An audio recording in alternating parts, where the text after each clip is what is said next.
너희에게 고기가 없지 않느냐라는 제목으로 말씀을 나누려고 합니다. 사실은 오늘 본문 성경에는 너희에게 고기가 있느냐 이렇게 물어보신 겁니다. 너희에게 고기가 있느냐라고 물어보셨는데 사실은 그 원문 성경을 보면 두 번의 부정을 하면서 이게 고기가 없다라는 것을 있는 것 같이 물어보시면서 없는 것을 이야기하시는 것입니다. 즉 말하자면 너희가 지금 밤새 고기를 잡았지만 너희에게 고기가 없지라고 물어보신 것입니다. 제자들은 예수님의 십자가를 지시기 전에 3년 동안 예수님과 함께 동고동락을 했습니다. 그리고 예수님의 제자들은 베드로와 요한은 빈 무덤을 본 처음 증인이기도 하고 그 다음에 벌써 두 번씩이나 제자들을 부활하신 예수님이 찾아오셨습니다. 제자들이 두려워서 문을 걸어 잠그고 두려워하고 있을 때 찾아주셨고 그 자리에 없었던 도마가 다시 있을 때에 예수님이 찾아오셔서 제자들을 두 번이나 만나 주셨습니다. 부활하신 주님을 두 번이나 만났어요. 주님이 이 시간에 이 세상에 40일간을 더 계셨는데 그때 제자들에게 사후 대책을 말씀해 주셨고 또 제자들에게 사명을 맡겨 주셨습니다.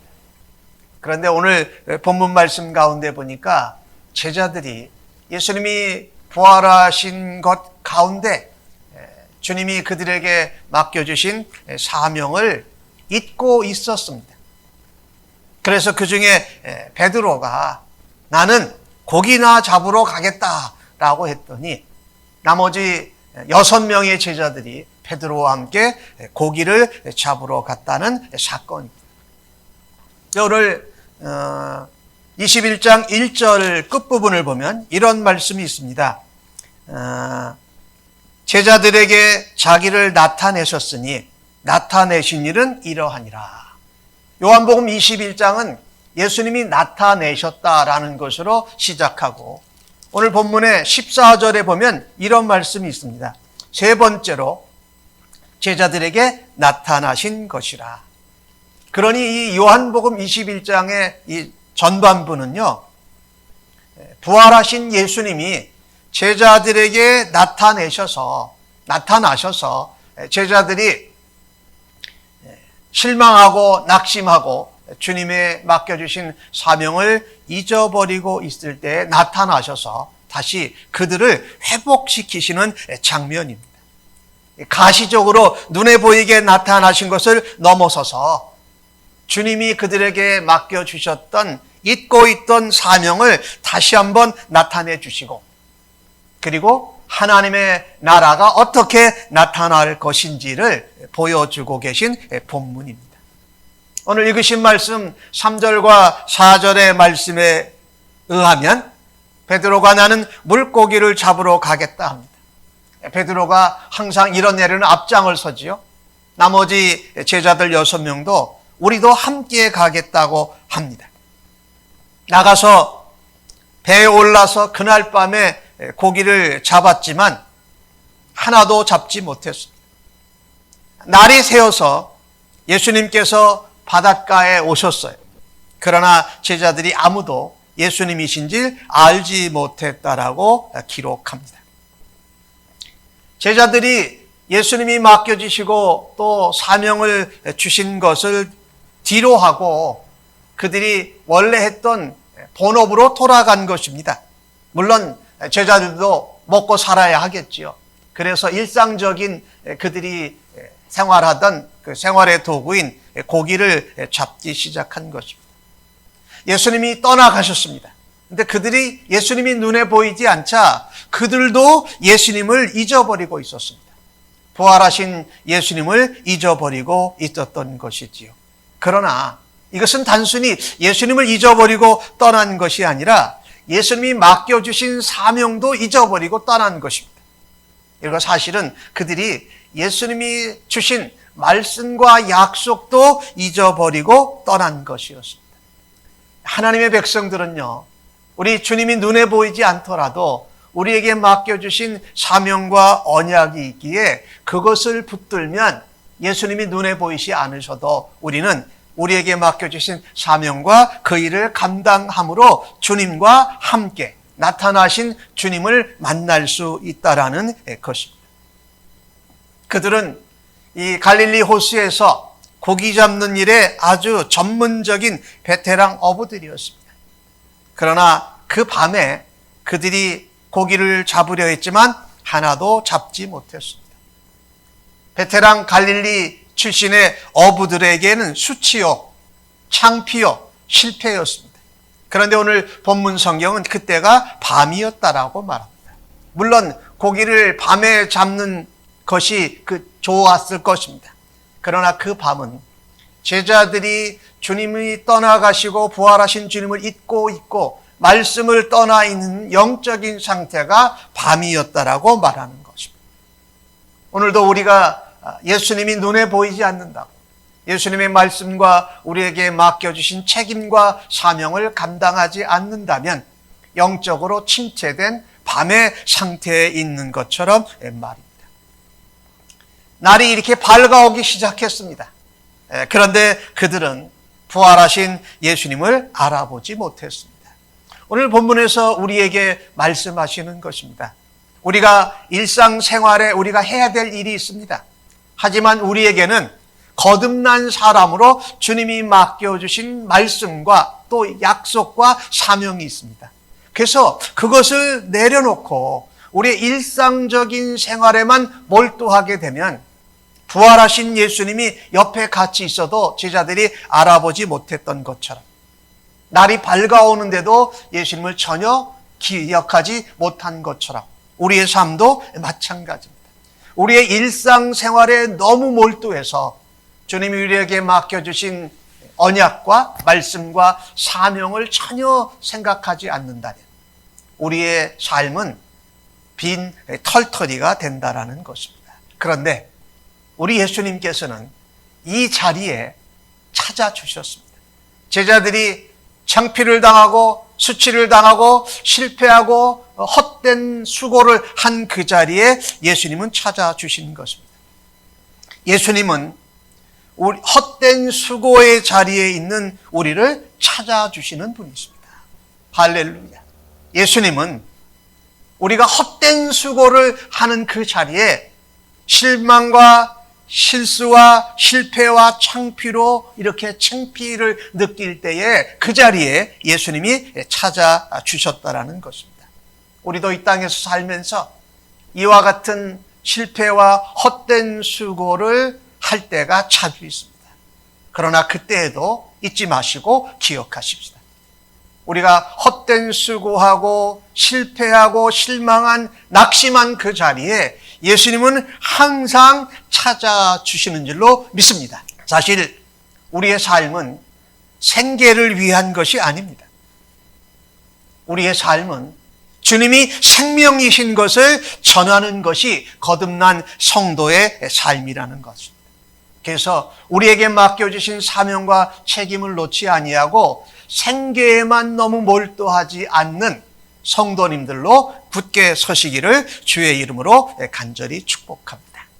그런가 하면 오늘 6절과 7절의 말씀은 그 밤새 수고했는데 소득이 전혀 없이 헛된 제자들에게 그물을 배 오른편에 던지라고 말씀합니다. 그러면 잡을 것이다. 정말 그물을 오른편에 던졌더니 물고기가 많아서 그물을 들 수 없을 정도였습니다. 그런데 예수님을 가까이서 보필하고 예수님을 십자가 앞에서까지 쫓아갔던 요한 제자는 저분이 주님이시다라는 것을 알고 주님이시다라고 말합니다. 그때 베드로는 벗고 있다가 예수님이다, 주님이다라고 하는 말을 듣고서 겉옷을 두른 후에 한 90m 되는 거리를 예수님에게로 달려갑니다. 바다를 바다로 뛰어내려서 말입니다. 오늘 주신 말씀이 6절 말씀에 보면은 우리의 헛된 수고의 자리에 찾아오신 예수님은 우리를 은혜의 자리로, 회복되는 자리로 우리를 부르십니다.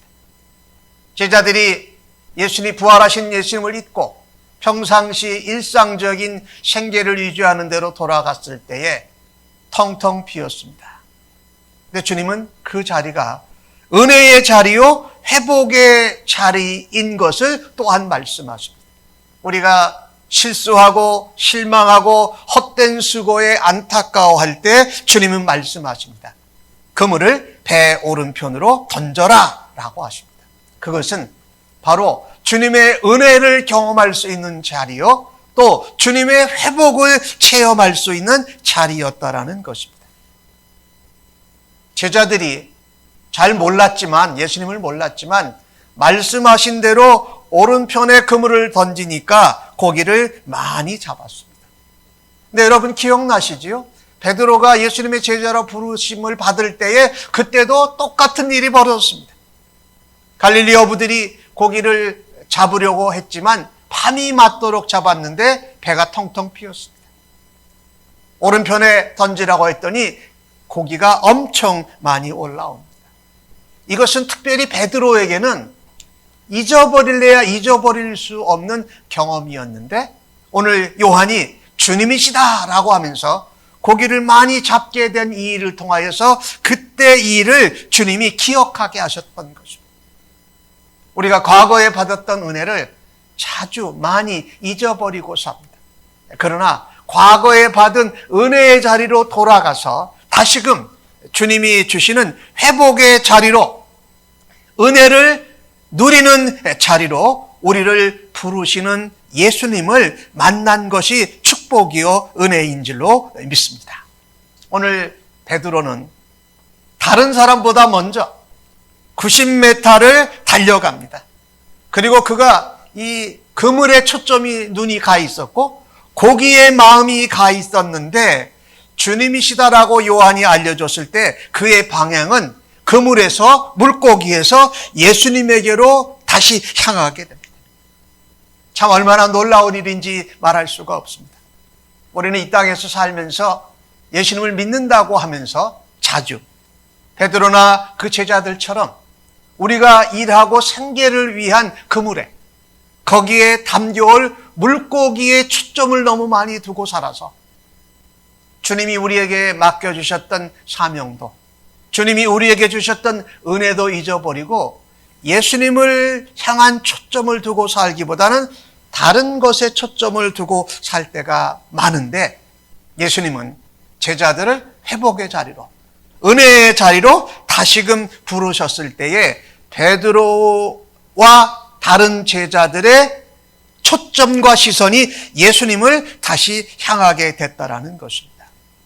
이것이 바로 우리에게는 은혜요, 회복의 자리로 우리를 부르시는 예수님의 축복인 줄로 믿습니다. 여기에는 잠깐 우리의 실수와 실패 가운데 제자들이 말씀에 순종했습니다. 그렇죠? 말씀에 순종하면 은혜의 자리로 돌아갈 수 있는 기회가 있습니다. 말씀에 순종하면 내가 잊어버렸던 은혜를 기억하고 다시금 주님께로 회복되는 찬스가 있다라는 것입니다. 우리는 자꾸 과거의 자리로 돌아가려고 합니다. 마치 베드로와 다른 제자들이 물고기를 잡고 생계를 유지하는 일이 더 우선적으로 되어버린 것처럼 말입니다. 우리는 자꾸 옛날의 자리로 돌아가려는 연약한 우리를 주님은 찾아주셔서 다시금 회복되는 자리로, 은혜의 자리로 우리를 초대하십니다.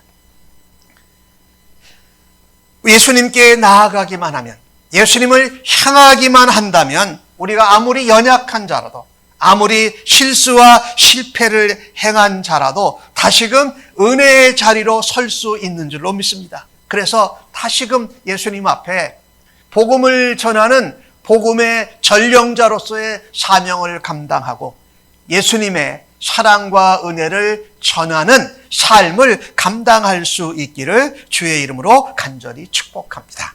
아멘. 마지막으로 오늘 주신 말씀 가운데 제자들이 그렇게 고기를 많이 잡고서 육지로 왔습니다. 그랬더니 9절과 11절에 나오는 말씀 중에 육지에 올라보니 숯불이 있는데 그 위에 생선이 놓였고 떡도 있더라. 예수께서 이르시되 지금 잡은 생선을 좀 가져오라 하시니 시몬 베드로가 가서 그물을 육지에 끌어올리니 가득히 찬 큰 물고기가 153마리라. 이같이 많으라 그물이 끊어지지 아니하였더라 라고 기록을 하고 있습니다. 제자들이 밤새 고기를 잡느라고 지쳤습니다. 더군다나 그들의 시선은 주님을 떠나 있었고 부활하신 주님에게는 관심이 없었고 오히려 일에만 몰두했는데 헛된 수고와 배가 텅텅 비게 되었습니다. 예수님께서 그들을 위해서 사랑의 애찬을 준비를 해 두셨던 것입니다. 근데 거기 숯불이 있습니다. 이 숯불을 보는 순간 베드로는 뜨끔했을 겁니다. 왜냐하면 예수님을 그가 3번 부인하면서 불을 쬐는 순간이 있었던 것이 기억이 났을 것입니다. 내가 주님을 죽기까지 따르겠다고 해놓고선 3번씩 부인했던 저 숯불 위에 주님은 생선과 떡을 올려놓으시고 실수하고 실패하고 주님을 향한 초점을 잃어버렸던 제자들을 위해서 예수님이 직접 사랑의 애찬을 준비해 주신 것입니다. 아마 제자들은 그 떡과 물고기를 보면서 벳세다 들에서 있었던 오병이어의 사건이 또한 기억이 났을 것입니다.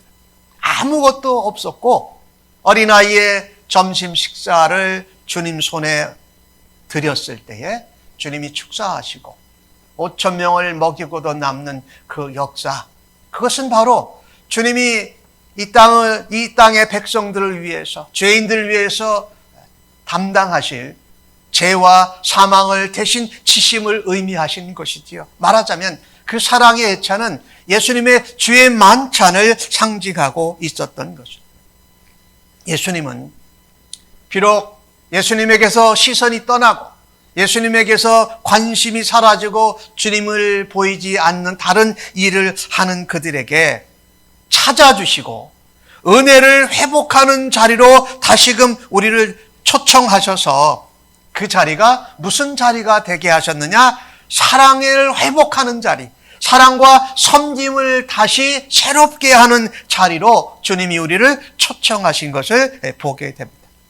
우리도 이 땅에서 세상을 살아가면서 또 제자들로 그리스도인들로 살아가면서 이와 같이 주님에게서 관심이 떠나고 그렇지만 우리를 찾아오신 주님을 만날 수 있습니다.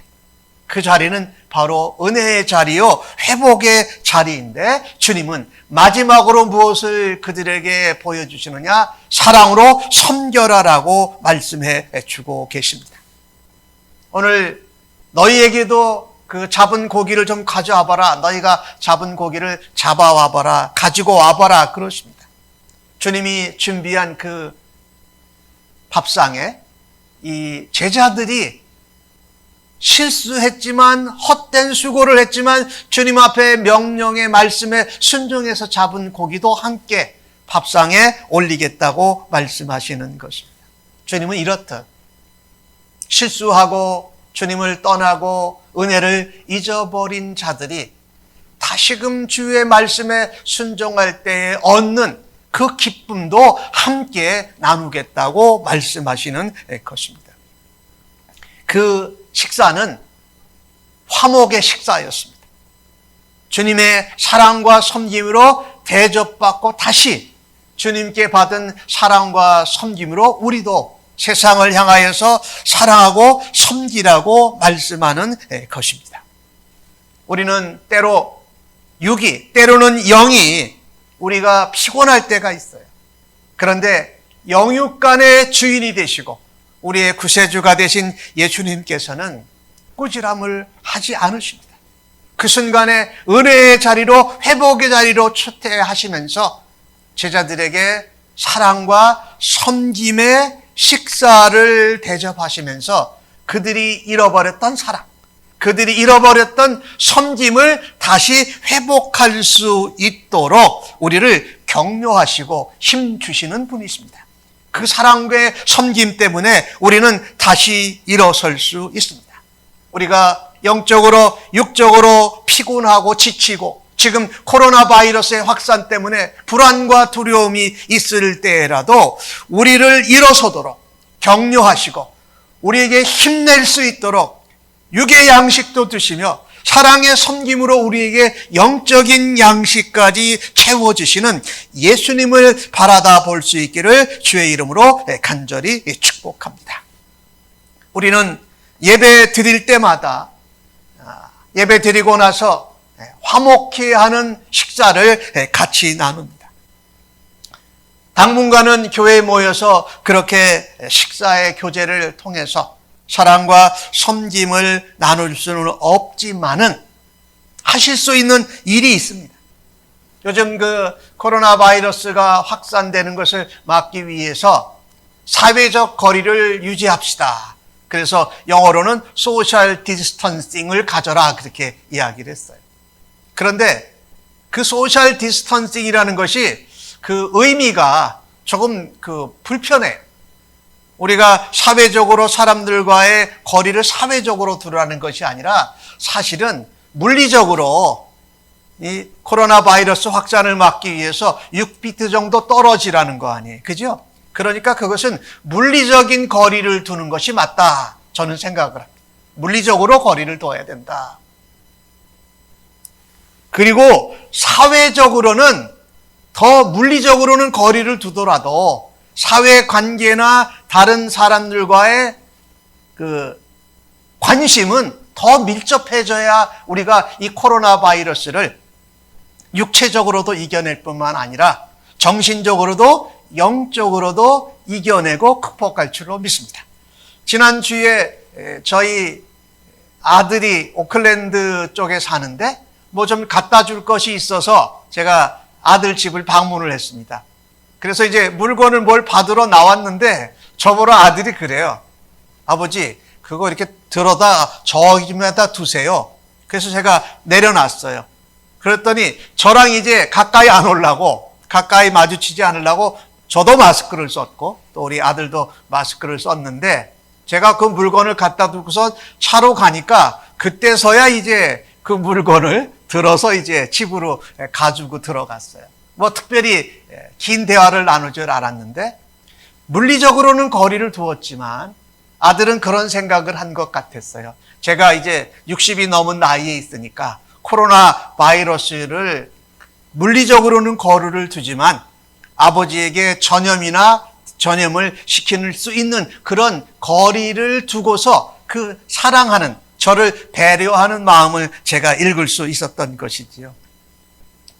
그래서 우리가요, 이렇게 코로나 바이러스가 그 물리적으로 또한 육체적으로 우리를 공격해 올 때에 우리가 다시금 더 조심하고 활발히 해야 될 것은 사회적으로 관심을 두고 어려움을 당하는 사람들에게 관심을 두고 또 이 코로나 바이러스 상황 가운데에서 수고와 힘든 일을 감당하는 사람들에게 관심과 사랑을 표현하는 것은 더 적극적으로 해야 할 줄로 믿습니다. 그래서 물리적으로는 거리가 멀어지더라도 사랑하고 사랑을 관심을 두는 것은 더 하는 일을 우리가 해야 될 것이 분명합니다. 그래서 물리적으로는 거리를 두지만은 사회적으로 사랑과 관심을 주는 일에 더 이 어려운 시기 가운데 감당하는 우리 성도님들 되시기를 주의 이름으로 간절히 축복합니다. 제가 주중에 몇 분의 성도님께 전화를 받았어요. 전화를 받았는데 어느 성도님은 이런 얘기를 하세요. 목사님, 우리 교회에 연로하신 어르신들이 있는데 그 어른들이 밖에 나가서 이렇게 물건을 사기도 어려우시고 그러는 상황 가운데 우리가 물리적으로는 가까이 가지 못하더라도 우리가 그분들이 필요한 것을 이렇게 좀 사다 드릴 수 있는 길이 있을까요? 이렇게 저에게 전화를 해주셔서 참 마음에 속으로도 또 겉으로도 감사하다는 표현을 했습니다. 혹 우리가 그전에는 일부러 이렇게 교인이 교인의 집을 방문하는 것도 잘 안 했지만 이 어려운 시기에는 더 하기가 어렵잖아요. 이 코로나 바이러스 상황에서. 그런데 혹시 무슨 어려운 일이 있거나 도움이 있는 일을 있는지 찾아보기 위해서 한번 물리적인 거리를 유지하면서 뭐 필요한 것이 있습니까? 도움이 필요한 것이 있습니까? 이렇게 물어보면 어떨까요? 라고 하는 전화를 또한 주신 분이 있었어요. 네, 그것뿐만이 아니라 우리 주변에 이웃들 코로나 바이러스로 인해서 물리적인 거리를 두지만 주변에 열심히 수고하는 의료진들, 또 의사분들, 또 간호사들, 또 이와 같은 일을 감당하는 이 응급 일을 감당하는 이런 직원들을 우리가 어떻게 사랑의 관심을 더 줄 수 있을까? 그러면 우리는 이 코로나 바이러스가 우리를 육체적으로는 공격할지라도 우리의 정신적이고 영적인 부분을 누르지 못하고 오히려 우리가 그것을 정신적으로, 영적으로, 신앙적으로, 사랑의 섬김으로 섬길 수 있기를 주의 이름으로 간절히 축복합니다. 그러면 우리의 삶에 오늘 주신 것처럼 물고기가 하나도 밤이 맞도록 잡았지만 없었지만은 주님의 사랑의 섬김과 은혜의 회복의 자리로 헛된 수고의 자리에서 우리를 사랑의 섬김의 자리로 부르시는 주님을 통하여서 그 사명을 감당하는 성도님들 모두 다 되시기를 예수님의 이름으로 간절히 축복합니다. 아멘.